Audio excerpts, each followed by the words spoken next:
Welcome to the class. ಈ ಒಂದು ಕ್ಲಾಸಲ್ಲಿ ಅಡಿಷನ್ ಮತ್ತು ಸಬ್ಟ್ರಾಕ್ಷನ್ ಎರಡು ಇರುವಂತಹ ಸಿಂಪಲ್ ಪ್ರಾಬ್ಲಮ್ಸನ್ನು ಹೇಗೆ ಮಾಡಬೇಕು ಅಬಾಕಸ್ ಕಿಟ್ಟಲ್ಲಿ ಅಂತ ನೋಡ್ತಾ ಹೋಗೋಣ. First question positive number 1 3, next minus negative number 1 1, ಹಾಗೆ ಇನ್ನೊಂದು ಪಾಸಿಟಿವ್ ನಂಬರ್ 2 1 ಕೊಟ್ಟಿದ್ದಾಗ ನಾವು ಯಾವ ಥರ ಮಾಡಬೇಕು ಅಬಾಕಸ್ ಕಿಟ್ಟಲ್ಲಿ ಅಂತ ನೋಡ್ತಾ ಹೋಗೋಣ. ಸಿಂಪಲ್ ಲೆಕ್ಕನ ಹೇಳ್ಕೊಡ್ತಾ ಇದ್ದೀನಿ ನಾನು. ಬೇಸಿಕ್ಕಾಗಿ ಸಿಂಪಲ್ ಲೆಕ್ಕ ತಗೊಂಡು ಹೇಗೆ ಮಾಡಬೇಕು ಅನ್ನೋದು ಬೇಸಿಕ್ ಕ್ಲಾಸ್ ಅಲ್ವಾ ಇದು, ಹಾಗಾಗಿ ಸಿಂಪಲ್ ಪ್ರಾಬ್ಲಮ್ಸೇ ಮಾಡ್ತಾ ಹೋಗೋಣ. ಫಸ್ಟು ಪಾಸಿಟಿವ್ ನಂಬರ್ ಇದೆ, ಹಾಗಾಗಿ ಪಾಸಿಟಿವ್ ನಂಬರ್ನ ಬರ್ಕೊಬೇಕು. 1 3 1 3 3 in the unit place and 1 in the tens place. 1 in the tens place, ಇದು ಟೆನ್ಸ್ ಪ್ಲೇಸಲ್ಲಿ 1 ಇರುತ್ತೆ, ಯೂನಿಟ್ ಪ್ಲೇಸಲ್ಲಿ 3ನ ಬಿಡ್ಸ್ ಮೇಲೆ ತಗೊಂಡಿದ್ದೀನಿ. Next negative number 1 negative number ಅಲ್ವಾ, ಹಾಗಾಗಿ ಮೈನಸ್ ಮತ್ತು 1ಅನ್ನು ಹಿಂದಕ್ಕೆ ತಗೊಳ್ಬೇಕು ಟೆನ್ಸ್ ಪ್ಲೇಸಲ್ಲಿ, ಹಾಗೆಯೇ ಯೂನಿಟ್ ಪ್ಲೇಸಲ್ಲಿ 1ಅನ್ನು ಹಿಂದಕ್ಕೆ ತೆಗಿಬೇಕು.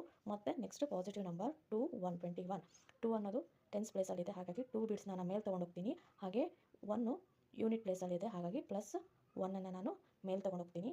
ಹಾಗಾದರೆ ಎಷ್ಟು ಇರುತ್ತೆ, ಆನ್ಸರ್ ಎಷ್ಟು ಬರುತ್ತೆ ಅಂದರೆ 2 3 23 ಆನ್ಸರ್ ಆಗುತ್ತೆ. ಓಕೆ, ನೆಕ್ಸ್ಟ್ ಕ್ವೆಶನ್ 1 4 1 4 ಅಲ್ಲ 1 4. ನೆಕ್ಸ್ಟ್ ನೆಗೆಟಿವ್ ನಂಬರ್ ಇದೆ 1 0 1 0, ಯೂನಿಟ್ ಪ್ಲೇಸಲ್ಲಿ 0 ಇದೆ, 0 ಹಾಗೆ ಇಟ್ಕೊತೀನಿ. ನೆಕ್ಸ್ಟ್ ಪಾಸಿಟಿವ್ ಇದೆ, ಹಾಗಾಗಿ ಟೆನ್ಸ್ ಪ್ಲೇಸಲ್ಲಿ 1 ಇದೆ, ಹಾಗಾಗಿ ಟೆನ್ಸ್ ಪ್ಲೇಸಲ್ಲಿ 1 ಮೇಲೆ ತೊಗೊಂಡೋಗ್ತೀನಿ. ಯೂನಿಟ್ ಪ್ಲೇಸಲ್ಲಿ ಮತ್ತೆ 0 ಇದೆ, ಹಾಗಾಗಿ ಏನು ನಾನು ತೊಗೊಂಡೋಗಲ್ಲ, ಖಾಲಿನೇ ಬಿಟ್ಟಿರ್ತೀನಿ 0. ಹಾಗಾದರೆ ಎಷ್ಟು ಬರುತ್ತೆ 1 4 14 ಆನ್ಸರ್. ಓಕೆ, ಅರ್ಥ ಆಯ್ತಾ? Next question positive number 1 2 1 in the tens place and 2 in the unit place. Okay, next question is negative number. Negative ಅಂದರೆ ಹಿಂದಕ್ಕೆ ತೊಗೊಂಡು ಹೋಗೋದು.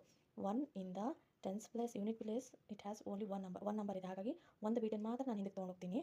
ನೆಕ್ಸ್ಟ್ ಇನ್ನೊಂದು ಯಾವ ನಂಬರ್ ಕೊಟ್ಟಿದ್ದಾರೆ, ಪಾಸಿಟಿವ್ ನಂಬರ್, ಅದು 2 ಮತ್ತು 0 ಇದೆ. 2 in the ಟೆನ್ಸ್ ಪ್ಲೇಸಲ್ಲಿದೆ, ಹಾಗಾಗಿ 2 ಬೀಟನ್ನು ನಾನು ಮೇಲೆ ತೊಗೊಂಡೋಗ್ತಿದ್ದೀನಿ. ಯೂನಿಟ್ ಪ್ಲೇಸಲ್ಲಿ 0 ಇದೆ, ಹಾಗಾಗಿ ನಾನು ಯಾವುದೇ ಥರದ್ದು ಬೀಟ್ಸನ್ನು ಮೇಲೆ ತೊಗೊಂಡು ಹೋಗಲ್ಲ. ಆನ್ಸರ್ ಎಷ್ಟಾಯಿತು 2 1 21 ಆನ್ಸರ್ ಆಯಿತು. ಸಿಂಪಲ್ ಲೆಕ್ಕ ಅರ್ಥ ಆಗಿದೆ ಅಂತ ಅಂದ್ಕೊಂಡಿದ್ದೀನಿ. ಅಡಿಷನ್ ಮತ್ತು ಸಬ್ಟ್ರಾಕ್ಷನ್ ಸಿಂಪಲ್ ವಿತಿನ್ ಯೂನಿಟ್ ಪ್ಲೇಸಲ್ಲಿ ವಿತಿನ್ 5 ನಂಬರ್ ಇದ್ದಾಗ ಯಾವ ಥರ ಮಾಡಬೇಕು ಆ್ಯಂಡ್ ಮಿಕ್ಸ್ಡ್ ಆಪರೇಷನ್ ಇದ್ದಾಗ ಯಾವ ಥರ ಮಾಡಬೇಕು ಅಂತ ಹೇಳ್ಕೊಟ್ಟಿದ್ದೀನಿ. ಮತ್ತೊಂದು ವೀಡಿಯೋದಲ್ಲಿ ಮತ್ತೊಂದು ಟಾಪಿಕ್ ಸಿಂಪಲ್ ಟಾಪಿಕ್ ಹಿಡ್ಕೊಂಡು ಅಬಾಕಸ್ ಕಿಟ್ಟಲ್ಲಿ ಹೇಗೆ ಮಾಡೋದು ಅಂತಂದು ತೋರಿಸ್ಕೊಡ್ತೀನಿ. ನೆಕ್ಸ್ಟ್ ವೀಡಿಯೋದಲ್ಲಿ ಸಿಗೋಣ. Thanks for watching. ಬಾಯ್.